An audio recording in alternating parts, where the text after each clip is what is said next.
ئامادەکاریەکان بۆ گەڕانەوەی ئاوارە عەرەبەکان دەستی پێکردووە. وەزارەتی کۆچ و کۆچبەران لە هەرێمی کوردستان دەستی کردووە بە ناونووسینی ئەو ئاوارە عەرەبانەی دەیانەوێت بگەڕێنەوە بۆ سەرماڵ و حاڵی خۆیان. بۆ هاندانی گەڕانەوەی ئاوارەکانیش حکوومەتی عێراق بۆ هەر خێزانێک بڕی 4 ملیۆن دیناریان پێدەدات.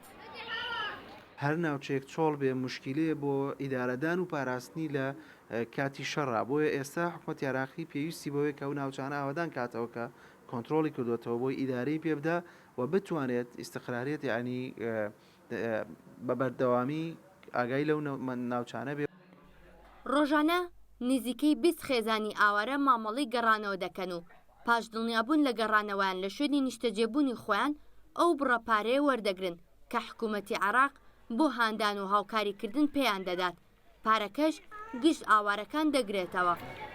محافظة الأنبار إن شاء الله پارێزگای ئەنبار بەرەو بنیادنانەوە و ئاوادانکردنەوەی ئەو شتانە ئەڕوات کە داعش تێکی داون. یاسر لەگەڵ خێزانەکەی ماوەی زیاتر لە ساڵێکە ئاوارەی باشووری کوردستان بووە.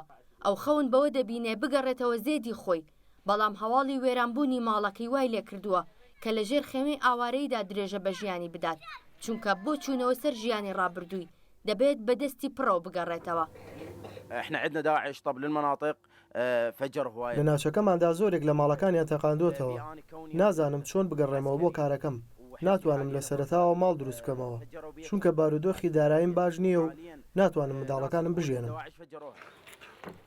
لە ماوەی 5 مانگی ڕابردوودا لە سنووری پارێزگاکانی هەرێمی کوردستان 64,713 خێزان گەڕاونەتەوە سنووری پارێزگای سەلاحەدین و 14,000 خێزان گەڕاونەتەوە پارێزگای دیالە. 55,600 خێزانی ئاوارە لە سنووری پارێزگای سلێمانیدا ماون کە بەشێکیان ڕۆژانە مامەڵە دەکەن بۆ گەڕانەوە بۆ شوێنی نیشتەجێبوونی خۆیان. ژیانی ئاوارەی هێندە بێزاری کردوون ئەگەر ناوچەکانی خۆیان ئارامی تەواویشی بۆ نەگەڕابێتەوە دەیانەوێت بگەڕێنەوە ناوچەکانیان، چونکە بۆ هەر یەکە لەم خێزانانە گەڕانەوە بۆ زێتی خۆیان لەلایەن خەونی گەورەیە. لیزانە من ڕوودا و کەمپی ئاشتی